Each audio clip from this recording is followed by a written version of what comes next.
নয়? আমাদের মাদ্রাসা, school, college, ইউনিভার্সিটিতে পোল্ট্রি মুরগি পালি না। শেষ কথা বলতে চাই, কারো কারো এখনো আওয়ামী লীগ খালাতো ভাই। আওয়ামী লীগ সরকারের বিরুদ্ধে নির্যাতিত হয়েছেন, নিপীড়িত হয়েছেন, গুম হত্যা হয়েছে অনেক। তারপরে এখন আপনাদের কথাবার্তায় বোঝা যাচ্ছে তারা খালাতো ভাই। আপনাদের জন্য মনে একটু দুঃখ। আমার মনে হচ্ছে আপনারা ভারত পোষণ নীতি পালন করছেন। ভারতের সাথে যে সম্পর্ক আপনাদের খারাপ হয়, ক্ষমতায় যাইতে পারবেন না।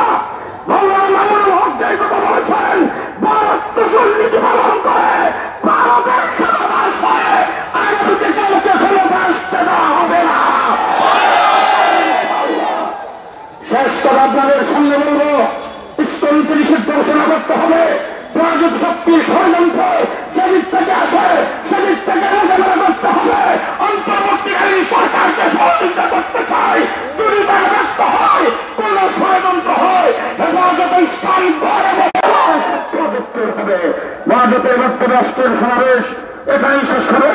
ধন্যবাদ জানাচ্ছি যে যেখান থেকে আগমন করেছেন, কষ্ট করে জমার পরে যারা এসেছেন, ধন্যবাদ জানাই বলতে চাই, হেফাজতে ইসলাম বাংলাদেশের আগামী দিনের যে কোনো কর্মসূচিতে প্রয়োজনে কাপড় বেঁধে 24 ঘন্টার নোটিশে মাঠে নামতে প্রস্তুত আছেন কিনা জানতে চাই।